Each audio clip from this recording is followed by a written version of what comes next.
Omulungi ali ku Fik Media amanyazi Shafik Luwanga nkuleetedde biki ebibadde mu wiiki gye tukubye emabega mawulire gaffe gano amasu.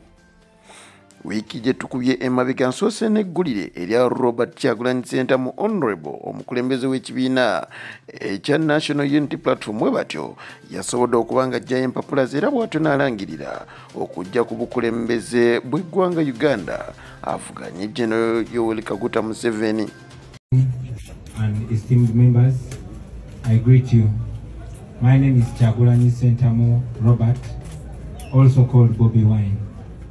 I'm a devoted member of the National Unity Platform, a card-holding member, and indeed, I was recently re-elected as the president of the National Unity Platform. Madam Chair, I'm here to respond to the call by the Secretary General for members to express interest in running for office of the President. Madam Chair, I hereby present myself. I am willing and ready to carry the flag of the National Unity Platform as presidential candidate.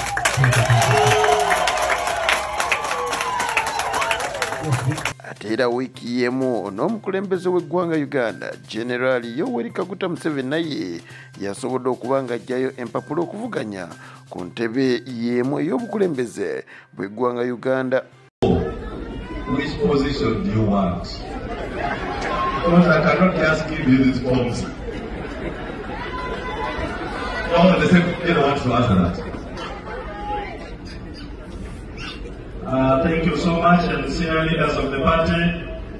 My office was petitioned by members of the party from across the country that we should ask His Excellency President Yoweri Kaguta Museveni to offer himself for another term as the chairman of the party. So I am confirming on behalf of the petitions we received from party members from across the country that His Excellency the President is here on behalf of the members who petitioned the party to pick forms as the chairman of the party and the presidential candidate for the party for 2023. Olunaku jjajja lwe yasobola okubeera nga bw'atyo aggyayo empapula ze bw'atyo yasooka mu ssaala n'omusumba omuzungu eyansanyusiza kubanga nagenza okulaba nga President Museveni wamu ne maama bo babasabira naye tebagwa. Gattako Anita Among, Right Honorable ne maama Nabagereka abo tebaagudde naye abalala baayiise buyiisi. Jeno Museveni we yavuddewo n'asobola okuba nga ayolekera buli agenda okuba nga bw'atyo alonde ajja empapula wali ekyaddondo naye bageto youth abamuwerekeddeko bwe batyo basobodde okubeera nga beera buli wamu ne bakuba abantu wamu n'okubasikako obusawo wamu n'okubasamba era tebalekedde bannayuganda ababadde mu kkubo bulamu wamu n'ensimbi zaabwe. Abamu bagenze nga bapookya n'ebisago kubanga babakuludde ku makubo. Simanyi oba omukulembeze w'eggwanga Uganda n'omukulu Afande Damulira be baawa okulaba nga batereza ghetto omulimu gwabwe bagukola bulungi.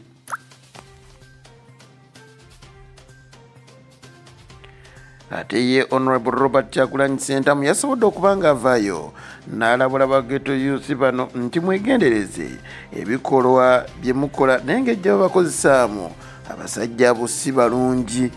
Ne kati gw'oli ghetto youth ki akolagana n'obusajja? Gwe wakirabawa obeera ddawa ki? Ng'oli ghetto youth mbw ate okolagana n'obusajja omukwano mwagugjeewa munyumya mboozi ki?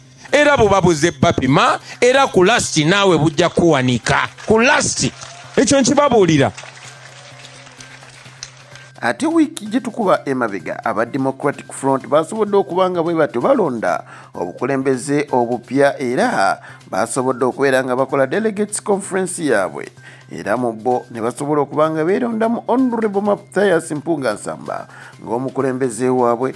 Ate Honorable Mabike Mike n'abeera Secretary General, ate Honorable Mukaaku n'abeera chairman w'ekibiina oba National Chairman. ate treasurer n'abeera Omugalatiya Abedi Bwanika ndowooza ono ekifo kino mu bonna kyabadde kimusaana kuba ate ye musumba sikiwa nti omusumba asobola okukwata mu kittavu. Ate omwogezi bw'atyo n'alondebwa Honorable Kasibante Moses ono nno munnamawulire era yageze mu kifo ekimugwanidde. Ate n'abalala basobodde okubeera nga bwe batyo baweebwa ebifo eby'enjawulo. Ku mukolo gwe gumu omubaka Muhammad Nseeko yasobodde okubeera nga bw'atyo ayogera ebigambo ebikaawu eri ekibiina ki National Unity Platform era bw'atyo n'avaayo n'ekigambo ekikambwe n'agamba nga Honorable Lewis David Lubongoya bw'atajja kuwangula kalulu ka Kampala Central nga ye Nsereko waali era ajja kulaba ng'anyiga empiki zonna okulanga Lubongoya tawangula kalulu kano. Nze eryejjoogo naligoba mu Kampala Central mulimanyi. Mbalayirira nga tutudde wano ffenna naye abaana bano bajooga. Nawulirako ne mukwano gwange swaba wange naye sijja kumwogerako. Naga nti Central wakalu tye. Sebo mulese ono. Mulese ono alinga zine jirita wembe. Nti yasobola okujja mu Kampala muli bajoozi kale tajja kuyitawo nga nkyaliwo. Kwegamba mugazi ennyo mwagala kutandikira mu Kampala Central gaziwa. You're just a bunch of jokers. Muli ba jokers. Tujja kuva wano nga tubategeezezza ffenna joint candidate ajja okuva mu Kampala Central ate insha Allah ajja kuwangula atuulewo. Tugenda kukanya mu buli kifo tuleete joint candidate kyakuba ffe tetunoonya ssente ziva mu iPod nti buli wamu tusimbewo. Ekifo bwe kiba kyanunulwa omuntu omulungi fine, let it be. Ne bw'anaabanga wa National Unity Platform tujja kumuwe omwaganya akulembere kuba mulungi alimu ensa. Naye nabo twagala okubagamba nti mubeere n'omukwano guli. Kakati ovaako kati olw'okuba mulaba musaka kakaadi kano ya Rabbi. Abantu baffe tebakyasobola kwekolera banoonya mirimu. Nawulidde Honorable Mpuuga nga abaanukula nti naye akyali wa bufoofofo. Mazima tokyali wa bufoofofo. Oli wa gufo. So tugenda genda mu lusirika ffenna nga tutudde ewamu insha Allah bwe tunaamala inauguration naffe ya ecological part of Uganda tuyite buli omu tuli ready okwogerezeganya na buli omu. Bwe kibanga okuwangula kw'eggwanga kuno kuyina kuba kwerekereza kwange nja kukikola. Kubanga nze nsobola okubeera munnamateeka eyeetengeredde ate alina musirimwavu nnyo nno. Era njagala okubategeeza nti bwe tunaamala okutuula kyonna kye tunaabawa tutambulire wamu kubanga kye twagala yaddillaha ma'ajama. Omukono gwa Mungu guli wamu naffe nga tuli ki. Ate ye amyuka omukulembeze w'ekibiina ki National Unity Platform wano mu Buganda Honorable Muwanga Kivumbi bw'atyo yasobodde okubanga alaga abagenda okudda mu kifo kya yali munywanyi we okumala ekiseera ekinene mu bibiina ebyenjawulo bwe baali omwali Democratic Party NUP wamu n'ebisinde ebyenjawulo omwali Suubi omwali TDA wamu n'ebibiina ebirala. Mathias Mpuuga Nsamba era omukulu ono bwe yalekedde mu kitundu ekyo ekya Nnyindo Mukungwe yayise abaagala okubanga bavuganya omukulu ono era n'avaayo n'abagamba njagalako omuntu omu kubanga ekifo kino tulina okubanga tukyeddiza. Wano Nanungi jangu wano ani omulala Judith jangu wano Moise jangu wano Bukenya jangu ne Bukenya atolokano lwakalubye nalimanyemu basatu mulaba abakulu bano kubano kwe twagala omubaka omu owa Nnyindo muki kubano kwe twagala omubaka omu owa Nnyindo muki mutuyambe mututaase mujje wange nze ndi willing n'okubasuza okumala wiiki namba nga mbaliisa nga munywa nga mukola ki tuveeyo nga tulina candidate ki era mbayise sigenda mutabikolako era bakoze eki. These ones have summoned them bajja Kampala. I'm going to ngenda basuza basasuze mu hoteli mwebake tujja kuvaawo nga tulina omukka tudde Masaka ng'ekyo kikoze eki tudde Masaka nga kikoze eki. Abamanyi ogwo omulimu president yankubira essimu n'agamba genda e Masaka osootingeyo. Ate amawulire ag'ennaku ag'essanyu eri famire ya Sseggirinya ate ag'ennaku eri bakyala ba Sseggirinya abasobola okuba nga baleeta abaana 9 basobodde okutwalibwa wali ku DNA okuggyibwako endagabutonde era we batu kyagenza okuba nga kizuulibwa nga Sseggirinya ayinako abaana 4.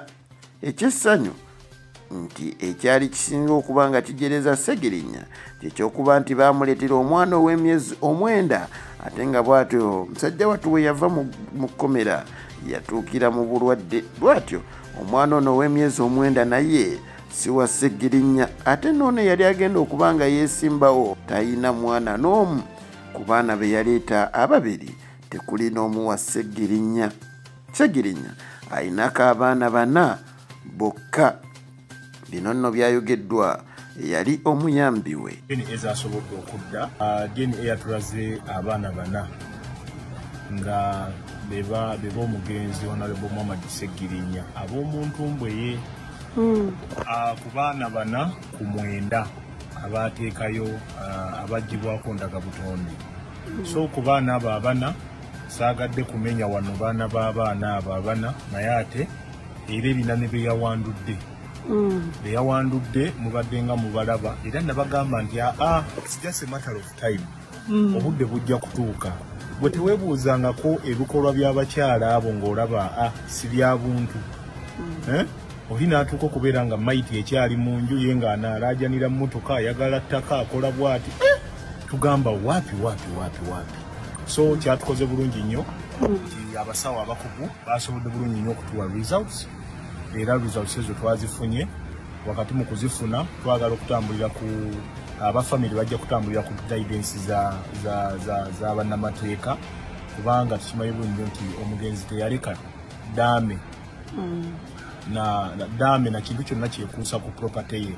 Naye ekyenjawulo ekiriwo waliwo omukyala yalaga omwana omuwere naye yali wa muganda waffe omugenzi Sseggirinya Naalongo Joy ow'Ematugga kyannaku nnyo nti DNA yagenza okudda ng'emukasusa ebbali naye ate abakazi amagezi gembawa mu abakazi muli bazibu abakazi muli bazibu nnyo. Abakazi bino byonna Katemba gwe mukola muba mukimanyi nti omusi kubanga tosobola kugamba nti omusajja yali mu kkomera emyaka 2 avudde mu kkomera alwadde onoga nti gyabadde mu kkomera amazzi baamuteeka mu buteesi kiyiso ne batiteeka mu Naalongo agire azaale. So n'olw'ensonga eyo wiiki gye tukuba emabega amasasi gasobola okuba nga nyooka wali elw'emiyaga mu kuvuganya okuliyo mu kalulu akagenda okuba nga kabindabinda akamyufu ka NRM nga kavuganyizibwa omukulu Theodore Ssekikubo Honorable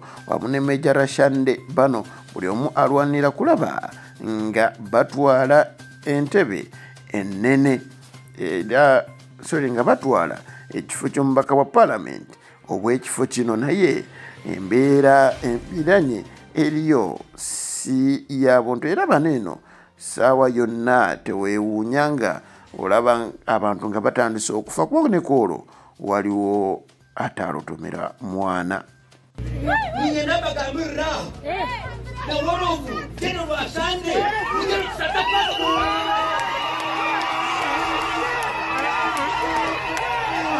I don't know. Maybe I don't know.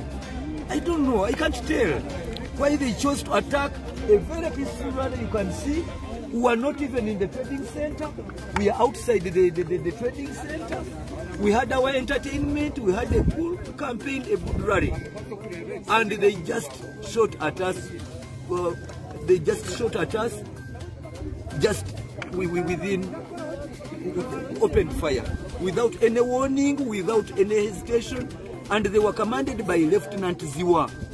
Lieutenant Ziwa is the one who came commanding that contingent that attacked us with an aim of killing. But when they saw somebody else had died, they pulled back. Mukuzika eyali abadde munnamawulire wa Kyabasa Fama Radio Buganda omwami Jimmy Ssekabito essanyu lyabuganye bannayuganda oluvannyuma lw'okulabwako eyali leader of opposition Mathias Mugasamba nga babuuzaganyako ne leader of opposition aliwo kati Joel Ssenyonyi era bwe batyo tewabaddewo mbeera yonna yasobodde kubanga ebeerawo.